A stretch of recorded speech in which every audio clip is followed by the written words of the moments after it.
What's up guys, I'm Andy from 1A Auto. In this video, I'm going to show you how to replace the rear brakes on this 2001 BMW 325Xi. If you need any parts for your vehicle, click the link in the description and head over to 1aauto.com.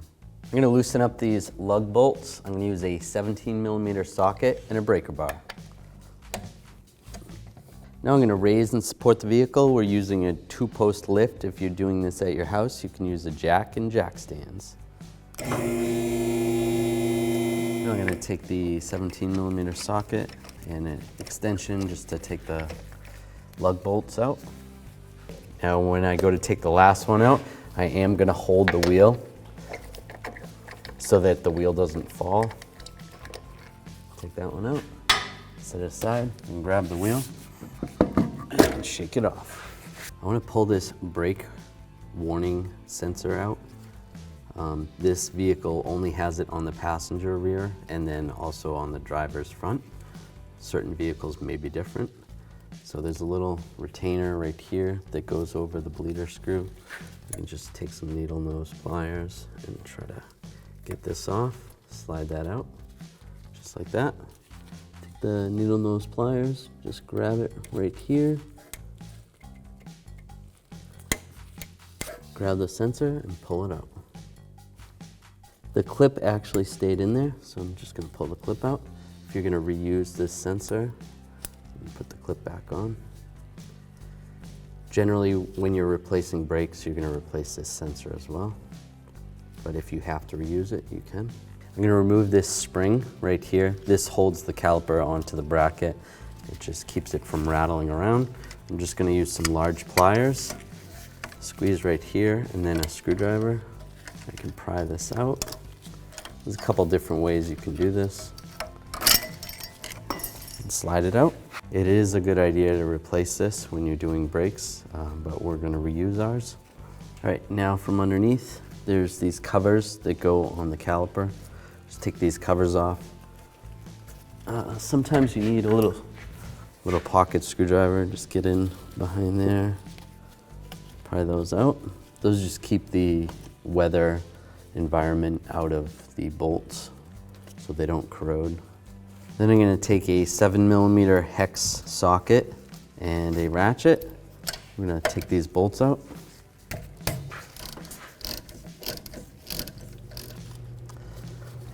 Pull those bolts out. Now I'm going to take a straight blade screwdriver, just get between the rotor and the caliper, just pry it a little bit. I'm just pushing the piston back in so it's easier to slide out. Slide the caliper off. And then for these calipers, I'm actually going to use a bungee to hold the caliper. If you can grab it onto something. You don't want to put any strain on the brake hose. Wrap it around. Actually, I'm going to go around the spring right here. Back into the caliper hole, right there. And that will just sit like that. Now I'm going to use a 16mm socket and a breaker bar. I'm going to take these two bracket bolts off.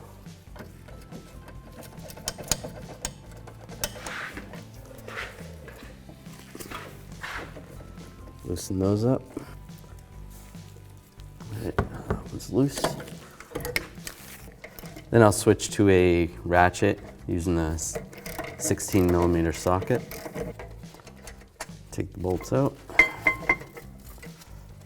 Now we want to take this screw out. I'm going to use a hex head, 6mm hex head socket and a ratchet. And loosen it up. Sometimes you're going to need to use a impact driver to get these out. This one came out pretty easily. Take that out. Grab the rotor. If the rotor didn't come off that easy, you can just hit it with a hammer in this area. Slide it out. Now we're just going to take a wire brush. We want to clean this hub area up. Right around this area was very rusty and that's causing the wheel to stay on a little bit. So clean that up real good. Right, we'll just take the brake pads off. Just slide these. They're rusted on up top. Let's pull that off. and pull that shoe out, or brake pad out. Here we have the old brakes. Here we have the new brakes from 1AAuto.com. As you can see, the pads are the same shape as the old ones. They come with this retainer that slides into the piston. The ears are the same. Pad material is the same. The rotors are the same height, the same size, have the fins, and also have the drum on the inside for the parking brake. Get yours at 1AAuto.com and you can do it yourself.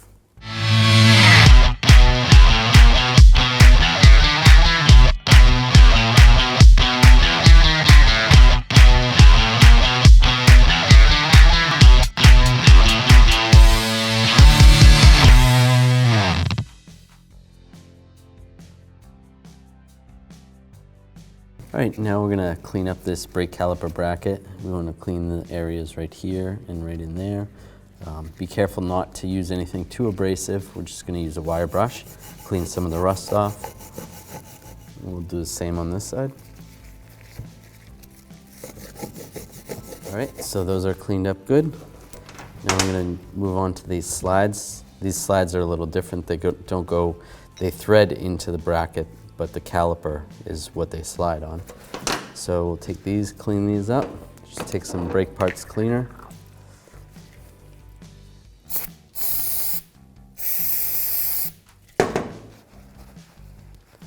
Wipe them down with a rag. I'm just gonna put some of this anti-seize on here. This is a copper anti-seize. I don't like to use a lot of this, but just a little thin coat is good. This will prevent the rotor from sticking to the hub. So the next time you do brakes, it'll be easier to get it off. We'll take the rotor, slide it in position. Make sure this hole lines up with the threaded hole. So now I'm gonna put the screw in. I just put a little anti-seize on the screw because sometimes these get frozen in there. Now I'll just take a ratchet and just snug this, not too tight. Sometimes it's a little easier to put the brake grease on the caliper bracket itself instead of putting it on the brake pads. So we'll just put a little brake grease right here and right here. Then we can slide the caliper bracket on over the rotor like that. Take the 2 bolts, get these started. Then I'll take a 16mm socket and ratchet, start to tighten these up. Now I'm going to use a torque wrench. I'm going to torque these bolts to 49 foot-pounds. Now I'm going to take the bungee cord off the caliper. Slide that off. Then we want to compress this piston. I'm going to use this piston compressing tool. We actually sell this at 1AAuto.com. Slide it in here, and then it ratchets. Let's go this way. As I ratchet this is pressing the piston back into the caliper, which is pushing brake fluid through the line, through the hoses, up back to the master cylinder into the reservoir. Just do it slow. You don't want to do it too fast. Now I'll take the tool out, reverse direction.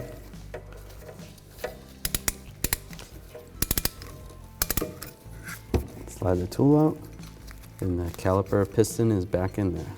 Take the brake pad, the one with this little bracket on it is going to slide into the piston. Just push it on like that. This one we can take and just slide it onto the bracket there.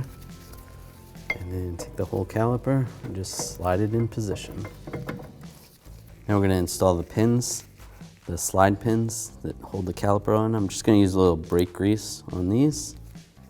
These will just slide in here, right there and right here. Then I'll take a 7mm hex bit and get these started. Then I'll use a ratchet and snug these down. Then I'm going to take a torque wrench and the same socket and torque these to 20 foot-pounds. Then I can put these caps back on. Right there and right there. Now I'm gonna install this spring. Just slide it in there. Push it in, make sure it locks in right there and it's in the right position. That's just gonna keep the caliper in the right position, prevent it from rattling. Install this onto the brake pad. You can take some needle nose pliers to help you. Just slide this in position at the brake pad and push. It'll lock in place and slide it over here where the bleeder retainer is. Push that back down. Now I'm going to take the wheel, slide it in position. Make sure the hole's lined up, then hold the wheel. I'm going to take my 17mm socket and the lug stud and get one started. Then I can grab the other ones. Now I'm going to use a 17mm socket and a torque wrench, and I'm going to torque these lug bolts in a star pattern to 95 foot-pounds.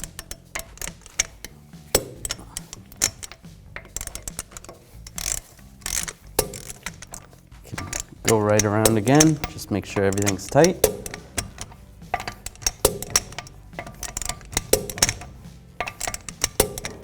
And you're good to go. After we do the brake job, we want to make sure we pump the brake pedal, because right now there's an air gap between the caliper piston and the brake pads. So we pump that and that gets rid of that air gap. We want to check the fluid level and make sure that the fluid level is between the min and the max, preferably closer to the max. And ours is a little bit high, so we'll have to extract some of the fluid. So if it was low, you would have to add some. You're going to check the cap and make sure you use the appropriate fluid. This is .4 only. Thanks for watching. Visit 1AAuto.com for quality auto parts shipped to your door, the place for DIY auto repair. And if you enjoyed this video, please click the subscribe button.